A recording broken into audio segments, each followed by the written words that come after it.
welcome back to the show. I am Koki, your host. This is something to bitch about, where every week I come out here and I try to tell you about the things and other things and stuff, what's going on with the world. We talk about it, we think about it, we bitch about it. So, this week, it's Thanksgiving. So, with that being said, happy Thanksgiving, you sons of bitches. Happy Turkey Day, whatever you want to call it. Blase, blah, crappity, crap. Also, the history of Turkey Day, people think it's one of those happy-go-lucky, jovial, humble beginning stories of, oh, well, the Pilgrims made it to America and the Native Americans took them in and broke bread and they sat down and they ate and they became friends and that's how America became the great country that it is today. No, bitch, that's not the case at all. Like, it was an entire shit show. And, of course, like everything else, it was whitewashed to take out the what the fuck did we really do back then out of the story. So, the way it kicks off was Pilgrims get to America. Now, people think that the Pilgrims got here and, oh, we've got this and that to trade and we've got this to give you and we want to be friends. No, fuck that. They got here, those hoes were starving. They were hungry as shit. They were like trying to kill and eat each other. These got to the point where the Pilgrims were like, hey, I'm gonna go live with these Indian bitches so I can have something to eat. When they got here, they were like, holy shit, dude, this trip was not what I thought it was gonna be. They were hungry as shit. They were digging up their dead and eating them. One dude tried to kill his wife so he can eat her. I'm like, I had to go and read up on this shit and research it. And I'm like, what the fuck? I mean, he tried to eat his wife and not in a fun way, giggity. But I digressed. So, yeah, like the first Thanksgiving, they all sat down and broke bread and like, hey, welcome, Paleface, and how's it going? Welcome to our country and our land, this, that, and the other. And, like, a good bit of them were like, hey, these guys are cool, blah, blah, blah, crappity, crap. But over time, it just turned into the Pilgrims doing what they do best, which is pilgriming. And they were killing the locals and taking their land and the women and the food and everything else. And then Thanksgiving Thanksgiving went from, hey, let's get together and be thankful that we have food and we have friends and family. And believe it or not, for a while, Thanksgiving was more like a celebration of all the Native American people that they killed. Like, they were like, hey, let's give thanks for how many of these savages and beasts we got out of here so we can have more of this land and more of the food and crops and whatnot. And people don't know this. And they're not going to teach this in school either, which is the fucked up part. This is stuff that people should know, but do you think they're going to tell you this? You think they're going to actually be like, hey, white people did some fucked up shit back in the... I mean, they still do it nowadays, but they're not going to be like, this is what we had to do to take what we had to take to live how we live now. Nobody wants to own up to that shit. Nobody wants to fess up to it. So all of this shit went down, and the indigenous people, they're still pissed off about it, and as they should be.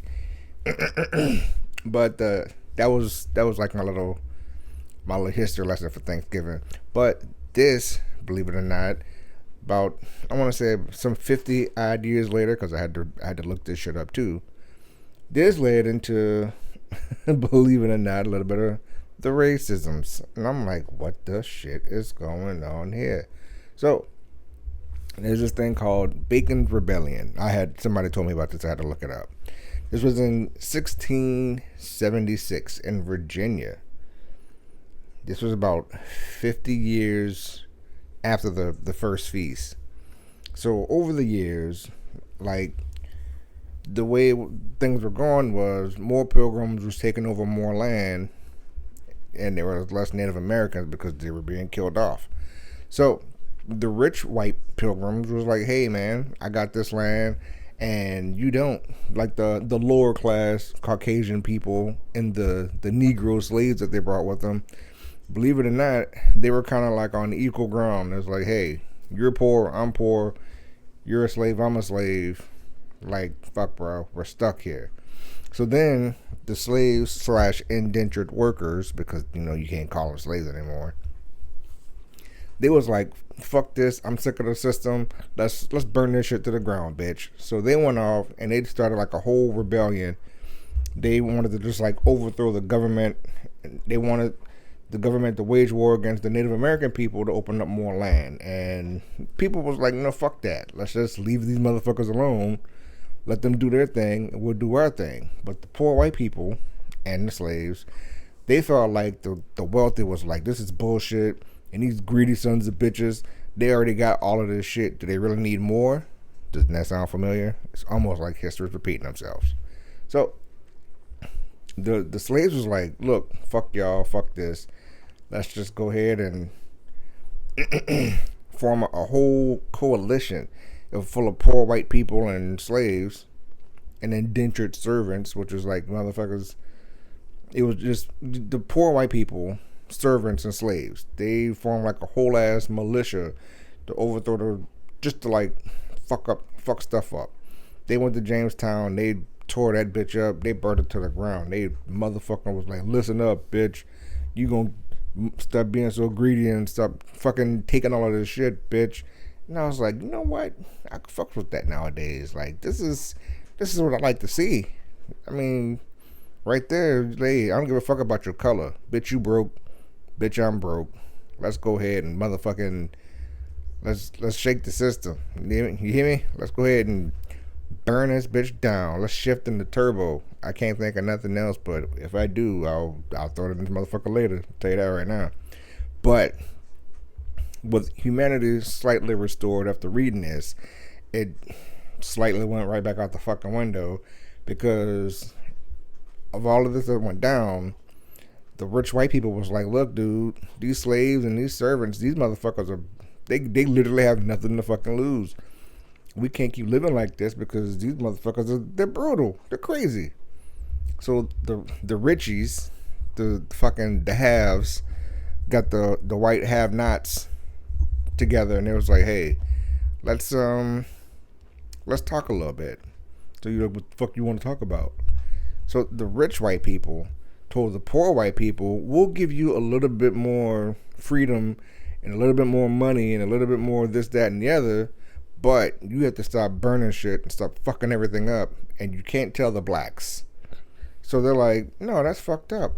I'm like, no, I don't want to do that because you'll still have more control over me. Here's the kicker. So the rich white folks was like, yeah, but you'll have more control over them. So it was like, you know what?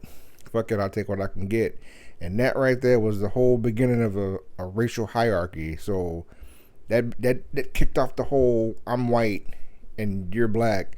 Even if I'm a poor white man, I'm still better than you because you're black. I shit you not. It was wild to read this shit. Like, it pretty much gave these motherfuckers the whole superiority complex that they have nowadays. Not all of them, but a good bit of them. Like, I've seen quite a few people of the Caucasian persuasion, and there was like, hey, I don't give a fuck if I've got one missing arm, one missing leg, and no eyes, and half of an ear. At least I'm not black. What the fuck? Are you serious? I shit you not, there was a guy who, when I was a corrections officer, he had like this old southern twang. Like, I used to call him racist Ernest Hemingway. I mean, Ernest Hemingway was probably racist anyway, who knows. But he would come in there with like this little old southern twang, and he was, don't touch me, and he called everybody the N-word, and I'm like, dude, you're a homeless alcoholic who's literally dying. Like, you can see that the color from his skin was just fading. I'm like, you're dying. You're literally dying as I'm talking to you right now, dude. And he's like, yeah, but at least I'm not black. Don't touch me. And then he dropped the N-bomb some more. I'm like, this motherfucker. So you mean to tell me, as a homeless, drunkard, white man who's in jail, you still think you're in a better position than the black man in perfect health with a job who's now your jailer? And he's swore up and down, that don't matter. At least I'm not black. I'm like, wow, cool, good to know. So as you can see, years and years of compacted bullshit, it led to certain people, not all, again, certain people of the mayonnaise variety, is no matter what I got going on in life, as long as I'm not black or as long as I'm white, I'm fine. As long as I have this pigmentation, I'm doing a little bit better than the rest of you darkies and melanated and chalupa people. And it's just ridiculous. Like, I know I started with Thanksgiving and I shifted to this. I don't care, because this is my show. And if you don't like it, then bitches, leave some fucking comments. And leave some feedback. Give me some shit to talk about. I'm not doing this shit for me. I mean, I am, but fuck y'all. Help me, help you, help me. That's been the theme since day fucking one. Like, I'm tired of working. I need money. I'm trying to get some YouTube money. Some social media money. You know what I mean? I'm trying to buy a Honda Civic Type R. Or a house somewhere in New England. So I can look out at the beach and be like, yeah. Fuck yeah. My YouTube money house. Anyway, but yeah, that's how things kicked off. Like, it doesn't matter what I got going on or what you got going on. It was just, hey, I'm white. And like I said, it stems back to once this rebellion kicked off, and the rich people was like, we can't keep living like this. Like, holy fuck. They was like, we're going to tell the indentured servers, like, hey, we'll give you a little bit more freedom. We'll tell the poor white people, we'll let you have this. You can go ahead and take that. We'll give you this, but you got to stop fucking us up. You got to stop fucking us over. But again, don't tell the darkies, don't tell the colored folk, because we're doing you a solid by like helping you out and giving you this, that, and the other. But if you tell the darkies that we're doing that, then they're gonna want freedom and all this other shit too, and we just can't have that. So the poor white people was like, man, hey, fuck it, we ball. You know what I mean? It's like, it's better than what I had yesterday, so a deal's a deal, you son of a bitch. And I guess they shook on it. They touched Johnson's. I don't know what they did back then. I wasn't there. Nor do I wish to be, because then my ass would be dead or in jail for slapping the fuck out of everybody. Just whoop. Anyway, but I digress. So there's your little history lesson for Thanksgiving and the things that came from it, both good and bad. There's no good. There's just all the things that came from it. No, I'm already done with that story. Anyway, so since it's Thanksgiving, I figured I got a little bit of time to kill. I'll regale you with one of my many life stories. I'll make it short and sweet. That's what she said. But a few years back, I was living in this apartment complex, and it was supposed to be like my family and then another family. We were just gonna get together and just, hey, hang out. Well, you cook something, we cook something, we'll potluck it. And we trusted these people. It was like, don't trust every fucking potluck you go to, people. But if you know who they are and you fuck with them, then then that's different. And so it started out with just us, and then like another family found out, so they invited themselves. I'm like, what the fuck? Then another family found out, and they invited themselves, and I'm like, what the fuck? And then it just turned into like a multi-family thing, because people just, like, we got pilgrimed. They just invited themselves. I was like, are you fucking kidding me? Like, you fucking colonizers just impose yourself into our shit? I mean, who does that? But as I'm saying it, colonizers. That's who does that. And that's what they did. And they did that shit with full intention. Like, balls to the wall, full speed ahead.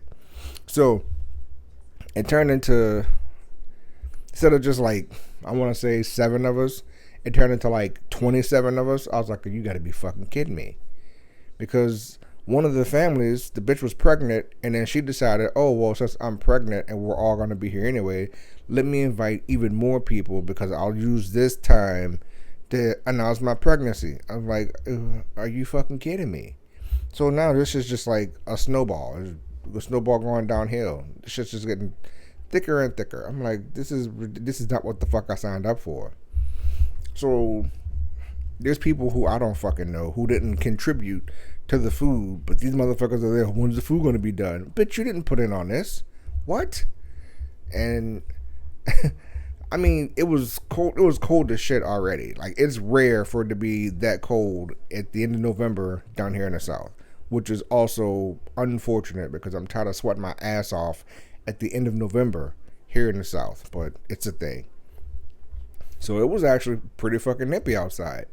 Now, instead of me being able to sit inside my house and like watch TV and eat my food in peace and quiet and solitude the way God intended it, no. Instead, I'm sitting outside in 30 fucking degree weather at a at like just 4 picnic table long ass table waiting for my fucking food. Cause you make your food, but once you make your plate, there's like, oh, don't eat yet because we gotta bless the. I'm like, bitch, I'm not blessing nothing for nobody. The only grace that I'm saying is grace these motherfucking hands cross your face, bitch. I'm hungry. It's bad enough I'm sitting outside turning into a Negro sickle because it's 30 goddamn degrees outside. Now the food that I just made that you're telling me I can't eat yet is fucking cold because I gotta wait for everybody to get a plate and sit the punk pussy asses down. Bitch, what the fuck? I am now heated metaphorically because I'm fucking freezing literally.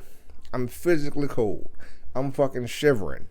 As I'm waiting for these hoes to sit down so we can eat, the sun starts going down, which means that the fucking temperature's going down, which means my food is even colder than what the fuck it was from when I sat down.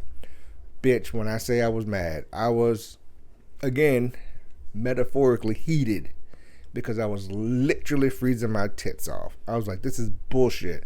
I'm never fucking doing this again.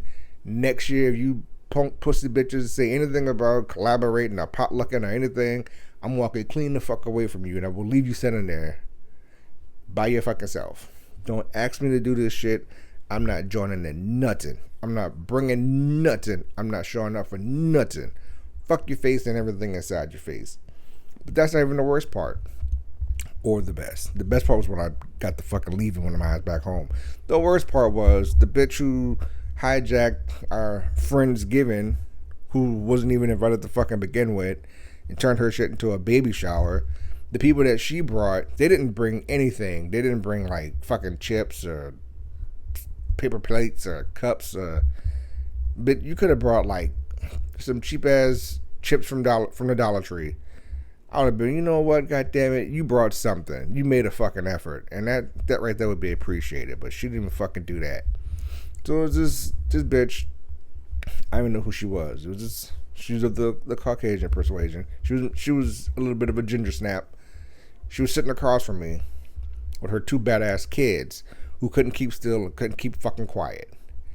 And they're old enough to know shut the fuck up, but she wasn't telling them to shut the fuck up. But I wanted to tell these little ugly motherfuckers to shut the fuck up. So she's sitting there and she's got a plate full of fucking food. I mean, green beans, mac and cheese, turkey, ham, pork and beans, ribs. I'm like, oh shit. Ginger, white girl about to tear this shit down. So when she sits down and starts to eat, this bitch starts picking at it. She's like moving stuff around with her fork. She's like, ew, I don't like that. I was like, well, why the fuck did you put so much food on your plate if you don't like more than half the shit that you got? So she ate the ribs. She picked at the mac and cheese, and she picked at some other shit. And when I tell you this bitch had a full plate, and she got up and walked off and threw that fucking food in the trash can, I almost lost my blood clot mind. Like, you mean to tell me you freckle faced bitch? Now, there's nothing wrong with people with freckles. That's just cute. Shut up. I'm just giving you a picture. You freckle faced bitch. You copper top coozed up gypsy. You motherfucking bitch. You red velvet motherfucker bitch. Ooh, bitch. You mean to tell me you didn't bring not one fucking thing to this stupid ass potluck that I didn't even want to be at to begin with? You make a plate full of fucking food that you didn't put in on, you didn't contribute to, you didn't help cook or nothing, bitch. You pick at it and then you throw the fucking food away. Are you goddamn kidding me? This was, oh my god, when I tell you I wanted to lose copious amounts of my shit, and I almost did because some of the shit she was picking at and threw away was some of the shit that I either one wanted but couldn't fucking get because they ran out before I got a plate, or two, some of the shit that I made and to watch this bitch pick at it and then throw it the fuck away. You stinking ass heifer. I hope you, girl, you for the streets. Oh, I'm trying to be good. I'm trying to be nice about it, but there's no being nice about that. But the best part was, not the best part again, that morning I had to get up and go to Walmart. I didn't want to do anything with this day, but this entire day was a total shit show. Not only did I not want to do it, I had to go to Walmart to buy a bigger slow cooker for the fucking ham that we had. So I get to Walmart. Now, my thing is, I don't really go out of my way to talk to people like that. But when I do, bitch, you best acknowledge me because I acknowledged you, motherfucker. It's called mutual exchange. Goddamn, what is it? Equivalent exchange, that one. Ho, I told you hey, so the least you can do is head nod me back or something. So I'm walking to Walmart, and there's this old lady of the Caucasian persuasion. She's the door greeter. Now, there's a couple in front of me, and they're white. They walk in. She's like, hey, good morning. Welcome to Walmart. Happy Thanksgiving. They walked in separate. I don't know if they were a couple or not, but she told them, hey, welcome to Walmart, blah, blah, blah, happy Thanksgiving, blah, blah, blah, blah. I'm like, cool. So I walk in. I'm like, good morning, happy Thanksgiving. She looked me dead in the windows of my fucking soul. This old, just dried up bitch looked me dead in my fucking eyes and said not one word. So, I just know that I went, what the fuck? White dude walks in behind me. Hey, good morning. How you doing? Welcome to Walmart. Happy Thanksgiving. I told her, bitch, you can't be fucking serious. And I said it aloud too. The whole fucking front end just froze. And I was like, you can't be fucking serious. So somebody comes over. What's going on, sir? I said, this stupid ass, dried up ass bitch. She's telling everybody good morning. But when I walk in, she don't tell me shit. This motherfucker walking behind me, and all of a sudden she in his face greeting him. Fuck me, right? I wonder why that's the case. And yes, it was a racial thing. And yes, I made sure everyone knew it was a racial thing. Yes, I caused the scene. And yes, goddammit, racists deserve to be put on blast. I don't give a fuck what she didn't mean it. Yes, the fuck she did. Because if you're standing there and you watch me come in, and everybody who's coming in you talking to, but the one black dude comes in and acknowledged you first, and you said nothing back to me, but then when the white guy walks in behind me and you go, good morning, how you doing? Welcome to Walmart. Bitch, what? Yes, I gave that bitch the business. The holiday business. I gave that whole the turkey jerky. Booyah. I put this bitch on blast so loud and so bad, they took her ass off the front end. When I came out, when I got what I had to get, and I was walking out, it was a whole new door greeter. It was a different lady. She saw me coming. She was like, you have a good day, sir. Thank you for coming to Walmart. Happy Thanksgiving. You know what, old lady? God damn it, you too. Happy motherfucking Thanksgiving. That's what I'm talking about. They pulled that bitch off the door. I don't think they kept her around. I hope not. Fuck that. Racists don't need money. Anyways, I rambled on for quite enough. All right. So, have fun. Do great things. Eat good food. Fuck money. Get bitches. Keep bitching. Booyah.